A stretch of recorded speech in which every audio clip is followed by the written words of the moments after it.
뱀파이어의 피눈물, 달징의 수다. 주인공 춘전에게 담은 활동의 시간이었다. 포식자나 예술가 같은 은유적인 의미가 아니라 말 그대로 저녁 9시에 조깅하는 것을 즐기는 사람이라는 의미에서였다. 그 끔찍한 밤 이후 13년이 흘렀고 그 사건은 동네의 도시 전설이 되었음에도 불구하고 주는 여전히 조깅 습관을 유지했다. 그는 규칙성이야말로 혼돈에 맞서는 최고의 방패라고 믿었다. 그가 사는 늘푸른 아파트 단지는 좁고 얽히고 설킨 골목길, 복잡하게 얽힌 전기줄, 그리고 세월의 흔적이 묻어난 누런 벽들로 이루어진 위로였다. 저녁 9시경 도시의 기온이 섭씨 25도 정도로 내려가면 공기는 은은한 목석 꽃향기와 음탄 냄새가 뒤섞인 익숙한 혼합물을 실어 날랐고 이는 준에게 거짓된 안정감을 주었다.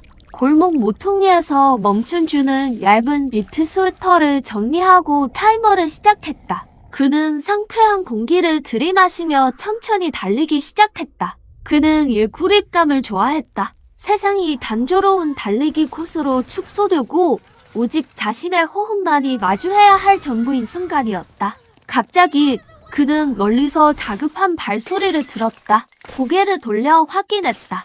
어둠과 골목 끝에 누르스름한 가로등 불빛이 모든 것을 왜곡시켰다. 그는 한 남자가 자신을 향해 쏜살같이 달려오는 것을 보았다. 그는 준의 유혹 중 한 명인 민수 에마이어네스였다. 민수는 재단사였고 보통 늦게까지 일하며 술하고 말이 적기로 알려진 사람이었다. 하지만 지금 민수는 미친 듯이 달리고 있었고 그의 떨리는 손은 목을 꽉 움켜쥐고 있었다. 민수는 부상당한 짐승의 울음소리 같은 목이 막힌 비명을 지르며 달렸다. 평소 깨끗하고 단정했던 그의 흰 티셔츠는 목에서 어깨까지 피가 흥건하게 젖어 있었다. 준은 완전히 얼어붙었다. 무슨 일이 일어나고 있는지 이해할 수 없었다. 그는 멈춰서서 손을 내밀었다. 민수씨, 무슨 일이에요? 강도라도 맞았어요. 민수는 대답하지 않았다. 그는 오직 한 단어만을 말하려 애썼지만 목에서는 젖은 헐떡임만 나왔다. 마침내 그는 절망적인 속삭임을 토해냈다. 네, 피를. 그리고 민수는 무릎을 꿇고 타일이 깔린 인도위에 쓰러졌다. 그의 목에서는 계속해서 피가 솟아나왔고 마른 타일 틈새로 빠르게 스며들었다. 준은 몸을 떨며 그에게 다가갔다. 그를 만져야 할지 구급차를 불러야 할지 망설였다. 주변을 둘러보며 공격자를 찾았다. 그때 그는 그를 보았다. 민수가 뛰쳐나온 골목 입구에서 한 그림자가 기괴하게 춤추고 있었다. 그는 키가 크고 깡마른 체격이었으며 낡은 벨벳 같은 소재의 지동색 긴 코트를 입고 있었다. 이옥 차림은 그를 낡은 주택가 배경에서 완전히 이질적이고 눈에 띄게 만들었다. 그 남자는 준을 바라보며 광기로 인해 완전히 왜곡된 환한 미소를 지었다. 그는 양손을 들어 한 손으로는 쓰러진 민수를 가리키고 다른 손으로는 길고 번쩍이는 금속 물체를 높이 들었다. 이 사람은 죽지 않을 거야. 아직 충분히 빨아내지 못했어. 그는 미쳐버린 연극 배우처럼 울려 퍼지는 광적인 목소리로 소리쳤다. 직후 그는 몸을 돌렸고 붉은 코트 자락이 밤바람에 휘날리며 골목의 어둠 속으로 돌진하여 사라졌다. 준은 극심한 충격 속에서 경찰과 구급차를 불렀다. 그는 민수를 부축하며 목의 상처를 손으로 누르려 애썼다. 민수는 거의 의식을 잃었고 눈은 커져 창백하고 힘이 없었다. 그는 오직 한 문장만을 저주처럼 반복했다. 그 개자식이 내 피를 다 빨아먹었어. 이 사건은 공동체를 빠르게 뒤흔들었다. 경찰과 수사팀은 밤새도록 공격자를 수색했다. 그리고 민수의 아파트에서 발견된 증거는 이야기를 더욱 공포스럽고 믿기 어렵게 만들었다. 며칠 후 민수의 진술이 동네 사람들 사이에 퍼졌다. 사건은 민수가 혼자 집에 있을 때 일어났다. 문을 두드리는 소리가 들려 문을 열었고 낯선 남자가 녹이 너무 마르다며 물 한 잔을 부탁했다는 것이다. 민수가 물을 주려 했을 때 그 남자는 거절했다. 물은 영양분만 있을 뿐이야. 내가 필요한 건 당신 몸 안에 이미 있어. 공격자는 재빨리 민수를 제압하고 칼처럼 날카로운 끝이 달린 약 30cm 길이의 커다란 쇠빨대를 꺼냈다. 그는 빨대를 민수의 목에 힘껏 찔러 넣고 직접 피를 빨기 시작했다. 경찰은 이 진술을 들었을 때 처음에는 민수가 심리적 충격을 받아 코면행 이야기라고 생각했다. 그러나 민수의 아파트에서 피가 묻은 큰 자국과 쇠빨대가 남긴 듯한 작고 날카로운 절개 흔적이 문틀에서 발견되었다. 얼마 지나지 않아 경찰은 범인을 붙잡았다. 그는 35세의 실업자로 강변 빈민가에 사는 테오 티어예치오라는 미친 남자였다. 그는 스스로를 뱀파이어라고 칭했으며 쇠빨대는 그의 사냥 도구였다. 테오가 경찰에게 한 진술은 충격적이었다. 그는 한밤중에 외딴 골목에서 50명 이상의 사람들을 폭행하고 피를 빨았으며 나중에는 대담하게 집까지 침입했다. 그는 민수를 선택한 이유가 민수의 얼굴을 보는 순간 그의 피가 아주 맛이 들 것 같았기 때문이라고 말했다. 태호는 또한 피의 선호도가 사람마다 다르기 때문에 대상을 신중하게 선택해야 한다고 덧붙였다. 적합하지 않은 피를 가진 사람을 잘못 고르면 그의 갈증이 해소되지 않을 것이라고 했다. 태호의 관기는 그가 수사관에게 미소를 지으며 말했을 때 극에 달했다. 경찰 양반, 당신의 피는 자고 시큼한 맛일 거예요. 내가 당신 피를 빨아줄게요. 그럼 내 비밀을 말해줄게. 결국 태호는 감옥에 갇혔다. 민수는 생존했지만 심각한 신체적, 정신적 위상을 입었다. 그의 집은 십자가로 도배되었고 결국 그는 사람들을 피해 다른 도시로 이사했다. 이 사건은 준과 동네 전체를 오랫동안 공포에 떨게 했다. 태호가 체포된 후 평화가 천천히 돌아왔지만 13년이 지난 후에도 그 끔찍한 기억은 집단적인 흉터로 남아 있었다. 그 끔찍한 장면을 목격했던 주는 그 미친놈이 혹시 가석방된 것은 아닌지 끊임없이 궁금해했다. 13년이 흘러 안정적인 회사원이 된 주는 여전히 조깅 습관을 유지했다. 그는 피 흘리는 민수와 붉은 코트 남자의 이미지를 마음 한구석으로 밀어내려 노력했다. 그날 밤 9시 반경 주는 평소보다 가로등 불빛이 드문 외진 길을 달리고 있었다. 갑자기 그는 등 뒤에서 빠르게 움직이는 무언가를 들었다.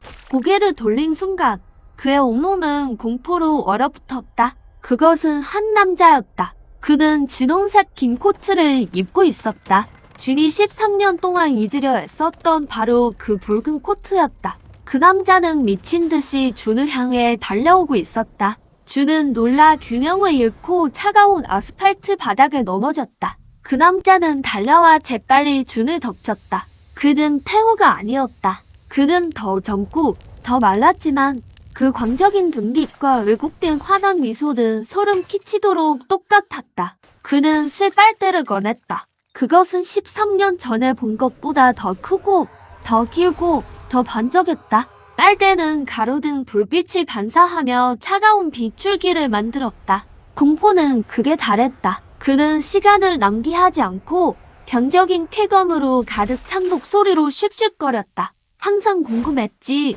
당신의 피 맛은 어떨지. 그는 목 대신 준의 팔에 빨대를 힘껏 찔러 넣었고 깊고 날카로운 상처를 만들었다. 뜨거운 피가 즉시 흘러나와 준의 니트 소매를 적셨다. 그는 쇠빨대를 사용해 피를 빨지 않았다. 그는 즉시 몸을 숙여 준의 팔에 입을 대고 직접 피를 빨기 시작했다. 제압당하고 출혈로 약해진 준은 본능적으로 반응했다. 그는 남자의 얼굴을 힘껏 때렸다. 그러나 그는 계속해서 피를 빨았고 황홀감에 눈을 감고 있었다. 준은 남자의 얼굴, 관자 논리, 귀를 계속해서 때렸고 마침내 남자는 고통에 몸부림치며 뒤로 넘어갔지만 여전히 날카로운 빨대를 손에 꽉 쥐고 있었다. 준은 벌떡 일어나 최대한 빨리 도망쳤다. 공격자는 뒤에서 절망과 소름 끼치는 약속이 담긴 목소리로 소리쳤다. 당신 피 맛은 버터 팝콘 맛이야. 다음에 다시 와서 당신 피를 마실게. 준은 뒤도 돌아보지 않았다. 그는 피와 땀으로 흠뻑 젖은 채 필사적으로 집으로 달려가 경찰을 불렀다. 공격자는 다시 체포되었다. 그는 이전 범죄로 복역 후 출소하여 즉시 재범을 저지른 빨대 태호였다. 준의 끔찍한 악몽은 끝난 것처럼 보였다. 하지만 준에게는 새로운 갈증의 순환이 시작되었을 뿐이었다. 매일 밤 그는 그가 다시 나타날까봐 두려워했다. 그의 팔에는 새 빨대가 남긴 흉측한 원형 흉터가 여원히 새겨졌고 자신의 피가 가진 기묘한 맛, 버터 팝콘 맛에 대한 영구적인 상기제가 되었다. 태후의 준 공격 사건은 동네에 집단 공황을 불러일으켰다. 이번에는 태후가 살인이 아닌 중상해 및 재범 혐의로 기소되었다. 그는 다시 감옥에 갇혔다. 준은 치료를 받은 후 심각한 정신적 외상 상태에 놓였다. 그는 조깅을 할 수 없었다. 잠을 잘 수 없었다. 눈을 감을 때마다 진홍색 코트와 버터 팝콘 맛에 대한 광적인 외침이 들렸다. 준을 가장 괴롭힌 것은 고통이 아니라 태호의 말이었다. 그는 단순히 공격한 것이 아니었다.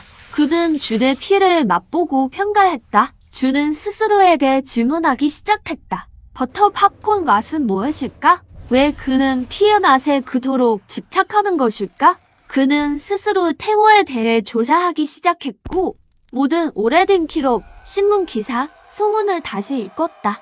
그는 이 광기를 논리로 설명해야 했고 그래야만 더 이상 두렵지 않을 것이라고 생각했다. 그는 태호가 이전에 정신과 의사들로부터 진단받았던 피카즈 혹은 파이커 신드롬과 해리성 정체장애 DISSOCIATIB 아이덴터티 디소더에 대한 세부 정보를 찾아냈다. 그러나 그 어떤 진단도 맛에 대한 집착을 설명하지 못했다. 13년 전 태호 사건을 추적했던 베테랑 탐사보도 기자 수현 SHYU의 이준을 찾아왔다. 40대 초반인 수현은 날카롭고 단호한 여성으로 진실을 쫓는 긴 밤들로 인해 눈 밑에 다크서클이 있었다. 수현은 태호가 단순히 미친 사람이 아니라 어떤 체계적인 병적 행동 또는 컬트적인 성격의 사슬에 연결된 연결고리라고 믿었다.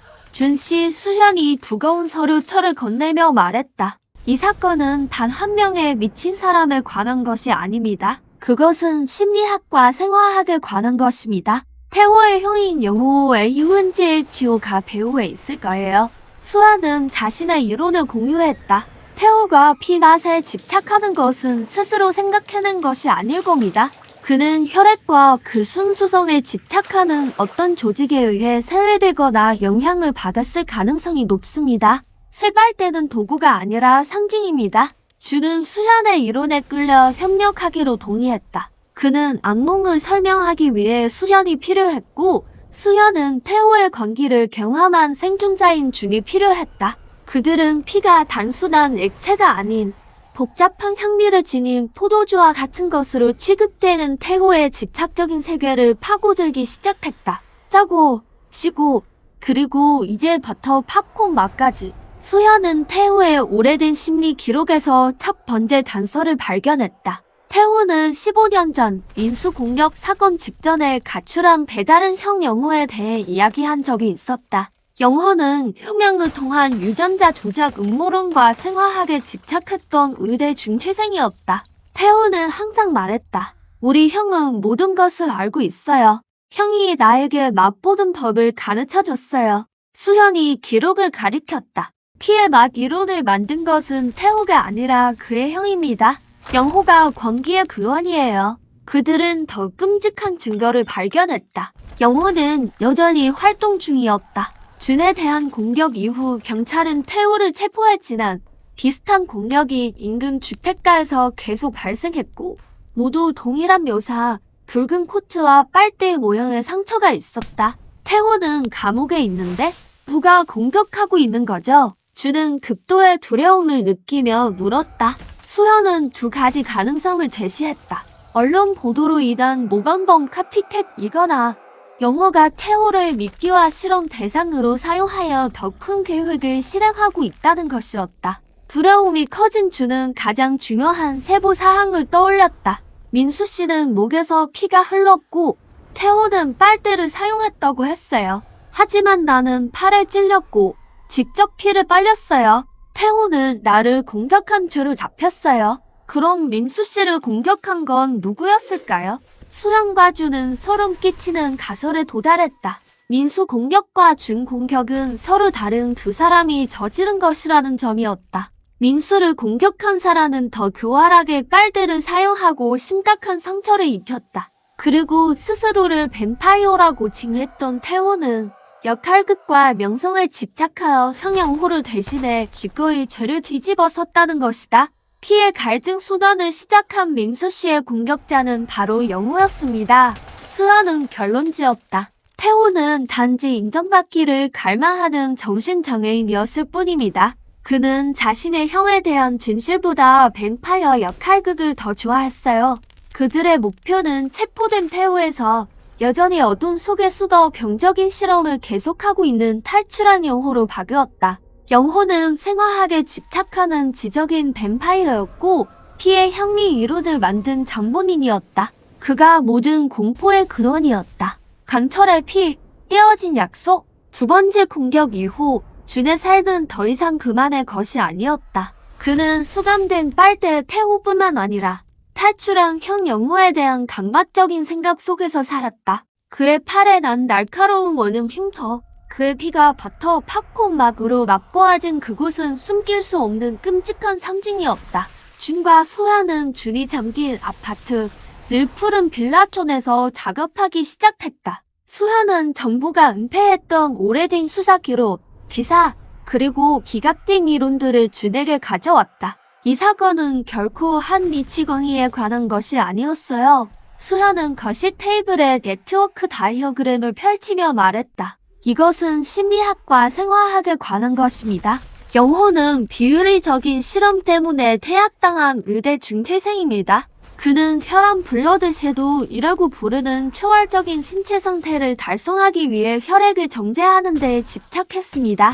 수현은 영호가 혈액을 단순히 액체가 아닌 한 사람의 감정, 경험, 심지어 미래까지 담고 있는 유전적 암호라고 믿었다고 설명했다. 식단, 환경, 심리적 압박을 변화시킴으로써 다양한 혈액의 멋을 만들 수 있다는 것이다. 주는 기록 페이지 하나를 응시했다. 그것은 영호가 손으로 쓴 끔찍한 녹록, 미각 연대기 더 지우어스티어티와 마이크로달러지였다. 이 목록에는 태호와 영호가 지난 15년 동안 희생자들로부터 맛본 혈액의 맛들이 나열되어 있었다. 테라코타 맛, 구운 흙맛, 치아어 시오티티어, 중금속과 스트레스가 많은 환경에서 사는 농부의 피, 영호 기록, 기본적인 맛, 정신이 부족함, 승차 맛, 비터티, 수면 부족과 카페인 남용에 시달리는 중년 우울증 여성의 피, 영호 기록, 너무 쉬고 활력이 부족함, 보약 주막, 타닉 웨인, 근육질의 젊은 운동선수의 피, 영호 기록, 강하지만 너무 단순하고 향미의 층이 부족함, 그리고 목록 맨 아래에는 태호의 필체로 붉은 잉크로 강조된 맛이 있었다. 버터 팝콘 맛, 버터 파프콘, 태호 기록, 매우 희귀하며 달콤하고 기름진 맛이 고요함을 불러일으킨다. 그는 선택된 자다. 주는 속이 뒤틀리는 것을 느꼈다. 그는 단순히 희생자가 아니었다. 그는 영호의 병적인 맛 분류표에서 가치 있는 표본이었다. 그 버터 팝콘 맛은 뭐였을까요? 준이 목이 메인 소리로 울었다. 수현은 지질학과 심리학에 대한 영호의 오래된 연구를 가리켰다. 영호는 스트레스와 평온의 균형에 의해 생성되는 특정 지질 화합물이 달콤하고 기름진 맛을 만든다고 이론화했다. 이 맛은 매우 드물었는데 복잡한데면 생활을 가지고 있으면서도 외부적으로는 평온함을 유지하는 사람에게서만 발견되기 때문이었다. 13년 동안 강박관념과 싸우면서도 겉으로는 평범함을 유지했던 준이 바로 그 맛을 가진 사람이었던 것이다. 준 씨는 무작위적인 목표가 아니었어요. 희귀한 표본이었죠. 수현은 말했다. 그리고 영호는 단순히 미친 것이 아니라 비밀 결사의 수장일 가능성이 높습니다. 수현은 혈압을 더 불러드셔도 컬트 이론을 설명했다. 이 조직은 고전적인 뱀파이어 승리 컬트가 아니었다. 그것은 생물학적 불멸을 달성하기 위해 혈액 정제에 집착하는 생화학자, 면허가 취소된 의사, 그리고 광신적인 부유층으로 구성된 극단적인 그룹이었다. 그들은 순수한 비를 빨아들이거나 받아들임으로써 자신의 유전자 구조를 변화시켜 더 높은 삶의 상태로 올라갈 수 있다고 믿었다. 이 비밀 결사는 지하에서 활동하며 영호의 이론을 사용하여 그들의 혈암 재탄생 의식에 필요한 가장 순수한 혈액의 맛을 가진 사람의 혈무 블러드 마돌을 찾고 있었다. 수현은 영호의 오래된 임대 계약서를 통해 단서를 추적했다. 그 장소는 도시 외곽에 버려진 오래된 폐결핵 병원으로 영원 요양원이라고 불렸다. 그는 분명히 거기에 있을 거예요. 수현은 단호하게 말했다. 실험실을 세우고 방해받지 않고 의식을 진행하기에 완벽한 장소죠. 그가 행동하기 전에 우리가 그곳에 가야 해요. 두려웠지만 주는 더 이상 숨을 수 없다는 것을 알았다. 혈암에 대한 진실은 개인적인 강박관념을 그 자신과 잠재적인 다른 희생자들을 위한 생존 전쟁으로 바꾸었다. 그들은 늦은 밤 수현의 낡은 차를 몰고 영원 요양원으로 향했다. 영원 요양원은 고립된 언덕 위에 자리 잡은 오래된 고딕 양식의 건물 단지였다. 측백나무와 짙은 안개로 뒤덮여 있었고 20년 넘게 버려져 창문은 부서지고 돌벽은 이끼로 덮여 있었다. 준과 수아는 썩은 지하실 창문을 통해 침입했다. 곰팡이, 오래된 소독약, 그리고 신선한 피와 화학약품의 날카롭고 달콤한 냄새가 뒤섞인 냄새가 코를 찔렀다. 그들은 부서진 창문 사이로 바람이 으스스한 신음 소리를 내는 어두운 복도를 더듬어 나아갔다. 그들은 영호의 실험실을 발견했다. 그곳은 생화학 미로로 변모된 오래된 수술실이었다. 신중하게 라벨이 붙은 혈액 샘플로 가득 찬 냉장고, 낡은 원심 분리기, 그리고 테이블 위에는 섬뜩한 스케치들이 놓여 있었다. 쇠빨대에 작동 메커니즘을 상세하게 묘사한 그림과 채취되는 혈액량을 최대화하기 위해 완벽한 상처를 만드는 방법에 대한 주석들이었다. 주는 스케치를 보며 몸서리쳤다. 영호는 잔혹한 행동을 예술로 만들었다. 그들이 증거를 수집하는 동안 영호의 일기장을 발견했다. 영호는 혈액 정제 실패에 대한 좌절감을 기록했다. 대부분의 혈액 샘플이 원하는 혈미층에 도달하지 못했다는 것이다. 영호는 기록했다. 버터 팝콘 피난이 혈모에게 필요한 지질과 도파민의 균형을 가지고 있다. 내가 태호를 다시 그를 공격하도록 허락한 것은 실수였다. 태호는 너무 거칠었다. 나는 그 혈부를 찾기 위해 더 섬세한 다른 포식자가 필요하다. 바로 그때 그들은 소리를 들었다. 복도에서 울려 퍼지는 가볍지만 단호한 발소리였다. 누구냐? 굵고 차가운 목소리. 태호나 영호의 목소리가 아니었다. 수현과 주는 무너진 벽 뒤에 숨었다. 그들은 한 남자가 실험실로 들어오는 것을 보았다. 그는 붉은 코트 대신 반짝이는 가죽 소재의 검은 긴 코트를 입고 있었고 그들의 손전등 빛을 반사하는 더욱 정교한 유리 빨대를 들고 있었다. 그는 영호가 언급했던 포식자, 즉 혈암회의 고위 멤버였다. 검은 코트의 남자는 곧장 냉장고로 가서 독성 혈액, 알파 실험이라고 라벨이 붙은 혈액 샘플 팩을 꺼냈다. 그가 등을 돌렸을 때 수연이 실수로 녹음기를 떨어뜨렸다. 작지만 날카로운 소리였다. 검은 코트의 남자는 즉시 돌아섰다. 그의 눈은 태호처럼 건적이지 않았고 차갑고 계산적이었다. 훈련된 포식자의 눈이었다. 그는 망설임 없이 유리 빨대를 꺼내 그들을 향해 돌진했다. 내가 누구냐? 혈모냐? 아니면 방해꾼이냐? 그가 으르렁거렸다. 수현은 준을 밀치며 소리쳤다. 도망쳐, 준. 증거를 가지고 가. 준은 수현을 남겨두고 싶지 않았지만 수현만이 살아남을 만큼 경험이 풍부하다는 것을 알았다. 그는 영호의 서류처를 옮겨주고 다른 복도로 뛰어들었다. 수현은 탐사보도 기자였지만 전사는 아니었다. 그녀는 오래된 수술 도구 사이를 오가며 검은 코트 공격자의 발을 눕추려 애썼다. 검은 코트의 남자는 준을 쫓기 시작했다. 그는 혈모를 원했다. 준은 건물을 탈출했다. 그는 주변의 측백나무 숲으로 뛰어들었다. 유리 빨대가 달빛을 반사하며 그의 머리 위를 스쳐 지나갔다. 준은 무성한 측백나무 뒤에 숨겨진 오래된 돌무덤 속에 몸을 숨겼다. 검은 코트의 남자는 그를 찾지 못했다. 준이 돌아왔을 때 그는 수현이 건물 출구에 서 있는 것을 보았다. 그녀의 두 손은 쇠줄로 묶여 있었고 검은 코트의 남자가 그녀 옆에 서 있었고 날카로운 유리 빨대가 수현의 목을 겨누고 있었다. 이리 돌아와. 현우. 검은 코트의 남자는 자신감에 차 있었지만 약간의 실망감도 섞인 목소리로 말했다. 영호를 찾지 못했지만 너를 찾았다. 혈모는 우리 회의 것이다. 나는 혈모가 아니야. 나는 준이야. 영호의 목표였을 뿐이라고. 준은 어둠 속에서 나오며 영호의 서류철을 높이 들고 소리쳤다. 검은 코트의 남자는 비웃었다. 내가 혈모든 강박관념에 사로잡힌 자든 내 피는 목표다. 서류철을 내려놓고 항복해. 아니면 이 기자의 경력을 끝장낼 것이다. 수현은 눈으로 준을 노려보며 타협하지 말라는 의미로 고개를 맹렬히 흔들었다. 준은 수현을 바라보았고 빨대 흉터가 아직도 피를 흘리는 자신의 팔을 내려다보았다. 그는 이 서류철 없이는 영호를 잡을 수 없다는 것을 알았다. 그는 개인적인 안전을 위해 진실을 희생할 수 없었다. 좋아요. 준은 떨리는 목소리로 말했다. 항복할게요. 하지만 그녀를 보내주세요. 그녀는 아무것도 몰라요. 그녀와 나를 맞바꿔요. 그녀를 해치지 마세요.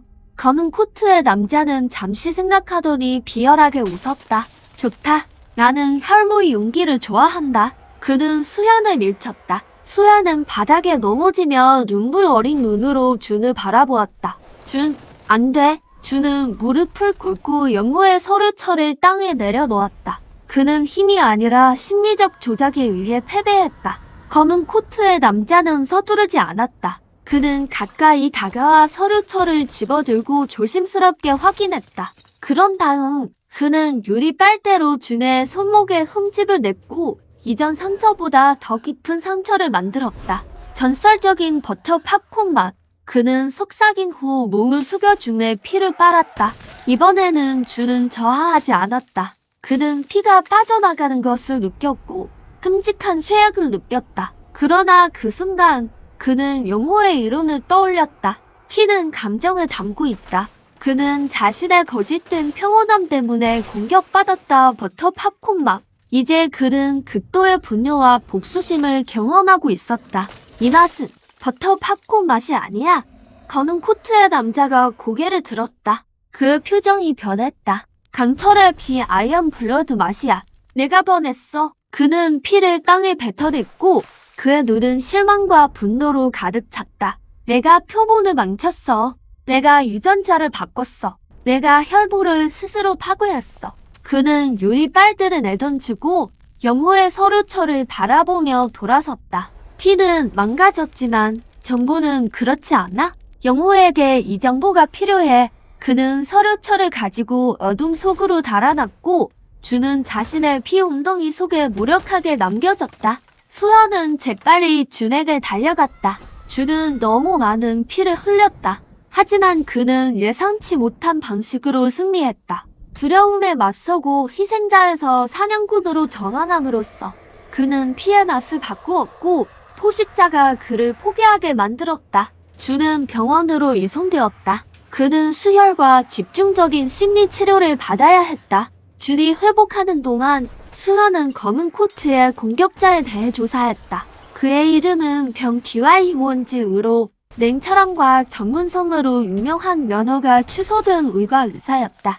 그는 태호의 관계와는 완전히 대조되는 인물이었다. 수현은 또한 태호와 영호가 컬트와 통신하기 위해 암호화된 소프트웨어를 개발했다는 것을 발견했다. 이 소프트웨어는 오래된 음악 파일 속에 숨겨져 있었다. 수현은 태호의 아파트에서 오래된 하드 드라이브를 찾아냈고 준의 동생인 공대생 현수의 HYONS의 도움으로 해독했다. 며칠 후 수현은 준에게 태호의 휴대폰을 건네주었다. 태호는 감옥에서 수현에게 전화를 걸었고 위협이 아니라 고백을 하기 위해서였다. 나는 뱀파이어가 아니에요. 나는 단지 형의 수호자였을 뿐입니다. 형이 혈안을 달성하기 위해 혈무가 필요하다는 것을 알았어요. 나는 형을 안전하게 지켜야 했습니다. 태호는 마지막 비밀을 털어놓았다. 영호는 치명적인 질병을 앓고 있었다. 피영구는 불멸을 위한 것이 아니라 영호의 끔찍한 유전병에 대한 항체를 찾기 위한 것이었다. 태호는 혈암을과 영호를 도울 것이라는 약속 때문에 컬트에 참여했다. 영호는 세상을 지배하기 위해서가 아니라 자신을 구하기 위해 혈암을을 만들었다. 태호는 13년 전 민수 공격에 대해 자신이 죄를 뒤집어 섰다고 고백했다. 영호가 연구를 완료할 시간을 벌어주기 위해서였다. 그리고 이번 준 공격 때 출소한 태호는 영호의 붉은 코트를 훔쳐 입고 재범을 저질러 영호가 계속 도망칠 수 있도록 시간을 벌어주었다. 수현 씨, 형은 어디에 있나요? 수현이 물었다. 태호는 속삭였다. 모든 것이 시작된 곳. 우리가 자란 낡은 아파트 단지 꼭대기 층에 있는 우리들의 오래된 실험실이요. 늘 푸른 빌라촌 근처에. 태호는 전화를 끊었다. 준과 수연은 서로를 바라보았다. 영호는 그들이 익숙한 매우 가까운 곳에 있었다. 피와 유전자에 대한 영호의 집착 여정이 시작된 곳이었다. 목표는 분명했다. 준은 더 이상 희생자가 아니었다. 그는 강철의 피를 가진 남자, 저항과 희망의 피를 가진 사람이었다. 그와 수연은 영호의 질병과 관계가 더 많은 사람을 파괴하기 전에 그를 막아야 했다. 늘 푸른 빌라촌은 어둡고 가파른 계단과 오래된 콘크리트 건물들이 쌓여있는 공공임대 아파트 시절의 살아있는 유적이었다. 영호에게 그곳은 혈암 1호이 탄생한 곳이었고 준에게는 모든 악몽이 시작된 곳이었다. 자정 무렵 준, 수연, 그리고 현수는 낡은 아파트 건물에 접근했다. 기술 장비로 가득 찬 배낭을 맨 현수는 정찰 역할을 맡았다. 그는 건물의 낡은 전기 시스템에 연결하여 적외선 카메라와 임시 동작 감지기를 사용했다. 꼭대기 층이 목표예요. 현수가 무전 헤드셋으로 속삭였다. 하지만 계단은 미로 같아요. 이 건물은 벽 틈새와 자가 제작된 지하실이 많아요. 영호는 여기서 살았으니 모든 구석을 알 겁니다. 주는 긴장감이 고조되는 것을 느꼈다. 이 지역은 단순한 사냥터가 아니라 영호의 심리적 은신처이기도 했다. 그들이 가까워질수록 시각적, 청각적 조작이 시작되는 것을 느꼈다. 그들이 3층에 도착했을 때 길고 좁은 복도에서 주는 갑자기 뒤에서 다급한 발소리를 들었다. 정확히는 가죽 신발 소리와 코트가 바닥을 스치는 소리였다. 누가 뒤에 있어요. 준이 경고했다. 현수가 센서를 확인했다. 아무것도 없어요. 준형, 센서는 완전히 고정되어 있어요. 반향음일 수도 있어요. 하지만 준은 돌아섰고 키 크고 깡마른 그림자가 모퉁이로 빠르게 미끄러져 들어가는 것을 보았다. 그는 붉은 코트 대신 전문 포식자인 병에 대한 묘사와 비슷한 거는 긴 코트를 입고 있었다. 반향음이 아니야. 병이야. 그가 돌아왔어. 주는 가슴이 철렁 내려앉는 것을 느끼며 확신했다. 그는 병이 영호의 서류처를 가져갔다는 것을 알고 있었다. 그들은 계속 올라갔다. 7층에 이르렀을 때 복도의 희미한 불빛이 갑자기 완전히 꺼졌고 그들은 완전한 어둠 속에 갇혔다. 젠장, 전기를 끊었어. 현수가 으르렁거렸다. 아니요. 준형, 현수가 장비를 확인한 후 말했다. 전기를 끄는 게 아니에요. 이 구역만의 퓨즈를 내린 거예요. 그는 사냥터를 만들려고 하고 있어요. 그들은 전술 손전등을 켤 수밖에 없었다. 8층 복도는 어둠에 잠겨 있었고 손전등 불빛은 벽의 균열과 이끼 낀 부분을 간신히 비췄다. 주는 통로 한가운데에 놓인 물체를 보았다. 산산조각난 유리 빨대였다. 날카로운 파편들이 바닥에서 반짝였다. 이것은 경고야. 주는 이를 안 물었다. 그는 게임을 하고 있어. 병은 내가 두려움으로 미쳐버리기를 바라고 있어.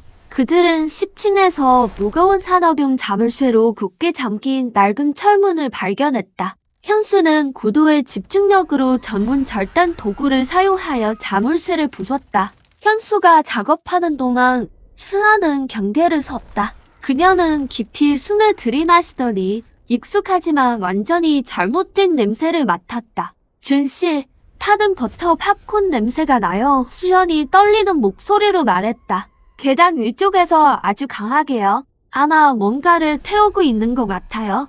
준은 영호가 옥상에서 마지막 의식을 준비하고 있다는 것을 깨달았다. 타는 버터 팝콘 냄새는 음식이 아니라 생화학 실험의 실패를 의미했다. 영호가 준을 피해서 나는 그 독특한 향미층을 재현하려고 시도하고 있는 곳이었다. 철문이 부서지자 그들은 재빨리 옥상으로 올라갔다. 옥상으로 통하는 문은 무거운 철제 막대로 보강된 낡은 나무판이었다. 현수가 잠금 장치를 풀고 그들은 밖으로 나섰다. 영호의 실험실은 개조된 낡은 콘크리트 몰탱크 안에 있었다. 내부는 차갑고 긴장감이 감돌았다. 외부의 낡음과는 대조적으로 내부는 놀랍도록 첨단 기술 공간이었다. 최신 노트북, 스테인리스 스틸 원심 분리기, 그리고 방 거의 전체를 차지하는 복잡하고 반짝이는 혈액 정제 장치가 있었다. 영호는 방 중앙에 서 있었다. 그는 깡마르고 창백했지만 그의 눈은 위험할 정도로 밝게 빛났다. 그는 붉은 갈색 자국으로 얼룩진 흰색 실험복을 입고 있었다. 어서 오세요, 혈모. 영호는 광적이지 않고 소름 끼칠 정도로 차분하고 지적인 목소리로 말했다. 나는 당신이 올 줄 알았습니다. 버터 팝콘 피는 항상 근원으로 돌아오죠. 준이 안으로 들어섰고 수연이 바짝 뒤따랐으며 현수는 문을 지켰다. 제 동생에게 무슨 짓을 했습니까? 준은 분노에 찬 목소리로 울었다. 그리고 왜 얘 악몽을 만들었습니까? 영호는 피곤한 미소를 지었다. 그는 기계 속에서 천천히 정제되고 있는 혈액 주머니 위에 손을 얹었다. 주머니 속의 피는 비정상적으로 짙은 붉은색, 거의 검은색이었다. 13년 동안 나는 노력했습니다. 유전병이 나를 갉아먹고 있어요. 그것은 암이 아니라 유전자 퇴화입니다. 혈압에는 우리가 다음 단계에 진화라고 믿지만 우리는 퇴화하고 있어요. 영호는 가짜 후회를 담은 목소리로 설명했다. 나는 내 유전자 사슬을 재구성하기 위해 도파민, 지질, 아드레날린 사이의 조화 상태에 도달한 순수한 피가 필요합니다. 그것이 향미 이론입니다. 영호는 거는 혈액 주머니를 가리켰다. 이것이 당신의 강철의 피입니다. 준, 분노와 저항의 피. 나는 실패했습니다. 너무 강하고 너무 씁니다. 나는 버터 팝콘 피가 필요했습니다. 폭풍 속의 평온함의 피. 오직 그것만이 혈청의 균형을 맞출 수 있습니다. 이 미친 이론 때문에 나를 2번이나 죽이려 했습니까? 준이 으르렁거렸다. 죽이다고요? 아니요. 죽이지 않았습니다. 영호는 가짜 호의로 고개를 저었다. 나는 태호를 보내 샘플을 체큐하게 했습니다. 태호는 나를 믿어준 유일한 사람이었고 나의 실패한 실험이었습니다. 태호는 미친 것이 아니라 어린 시절의 불완전한 혈액 정제 과정 때문에 장애가 생겼습니다. 내가 그를 망쳤어요. 나는 그에게 피를 맛보는 방법을 가르쳤고 그 차이를 느끼게 했으며 그에게 목적을 주었습니다. 그럼 병은요? 나를 공격하고 서류처를 훔친 사람. 준이 물었다. 영호는 비웃었다. 병은 감시를 위해 파견된 회의의 수호자입니다. 그는 부유한 사람들의 피, 바닐라 위스키 맛을 좋아합니다. 그는 내가 죽도록 내버려 두지 않을 것이고 당신이 나의 마지막 실험을 망치도록 내버려 두지 않을 것입니다. 검은 코트의 병이 어둠 속에서 걸어 나왔다. 그의 가죽 코트는 나름 삐걱거리는 소리를 냈다. 그는 유리 빨대를 들고 있었고 그의 눈은 준을 차갑게 응시했다. 혈모는 변질되었습니다. 회는 실망할 것입니다. 하지만 나는 이 정보와 변질의 메커니즘을 가져갈 것입니다. 병이 말했다. 병씨. 수현이 갑자기 입을 열었다. 그녀는 조용히 준비하고 있었다. 회에서 당신에게 보상할 것이라고 확실합니까? 아니면 그들이 당신을 다음 실험 대상으로 사용할까요? 수현은 영호가 칼로 긁어놓은 벽의 사진을 가리켰다. 흰머리에 깡마른 노인 사진이었다. 이분은 혈압의 설립자인 하우 교수입니다. 수현이 말했다.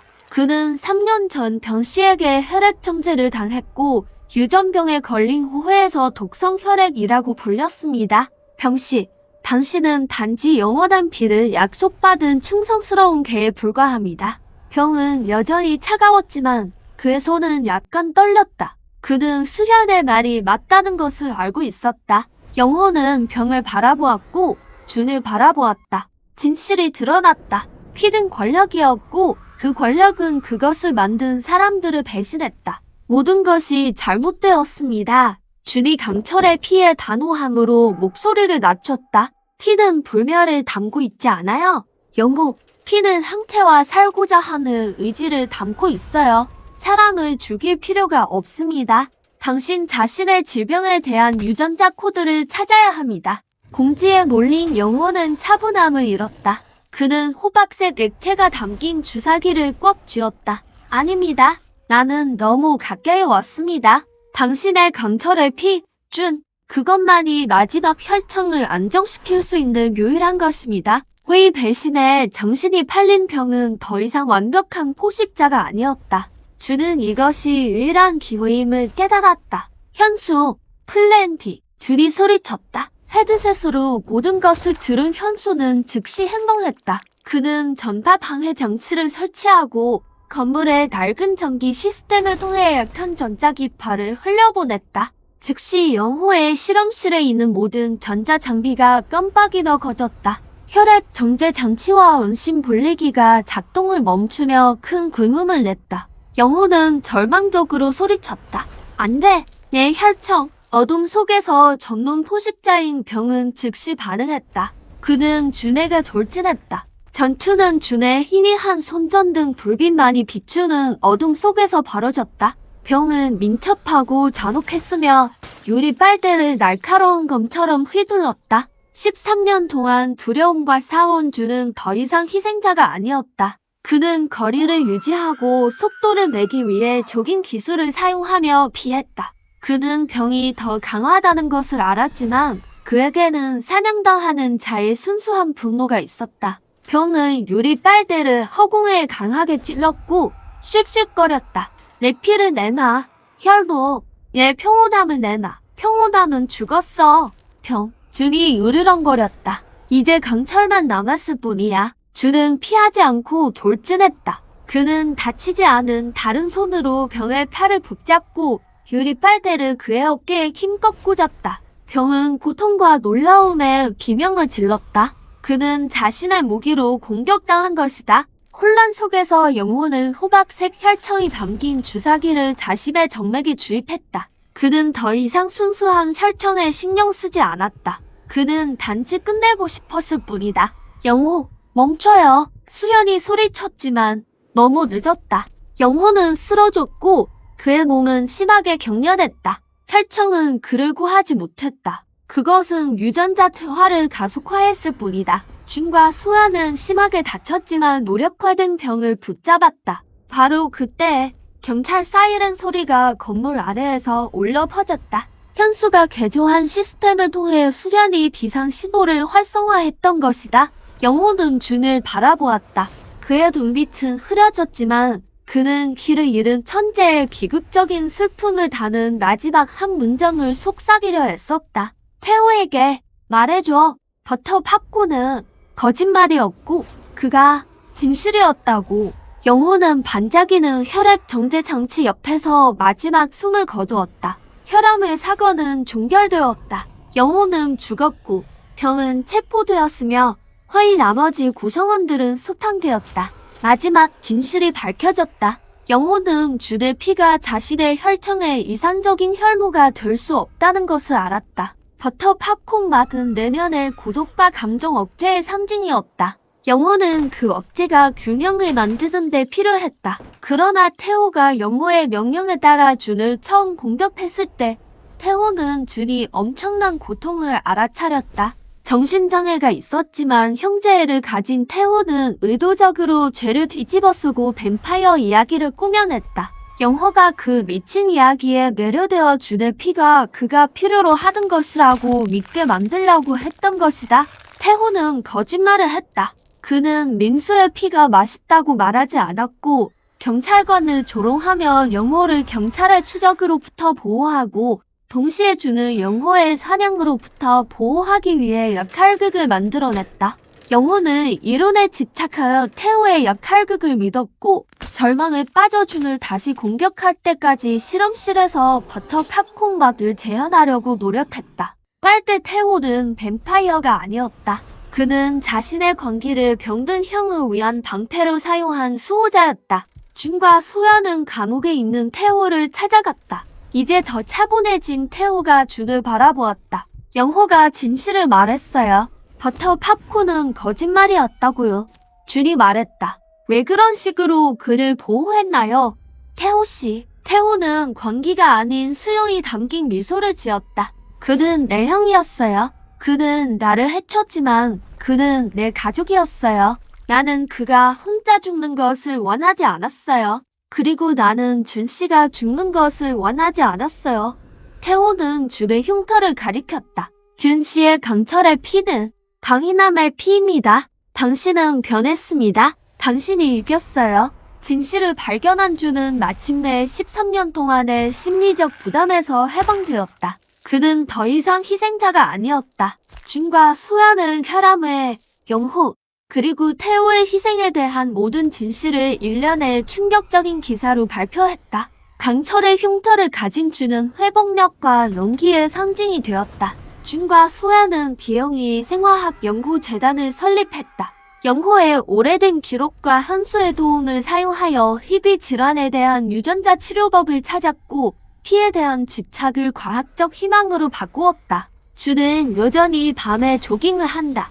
하지만 이제 그는 도망치지 않는다. 그는 어둠을 환영하기 위해 달린다. 그곳에서 그는 자신의 진정한 평온함과 힘을 발견했다. 그의 팔의 흉터.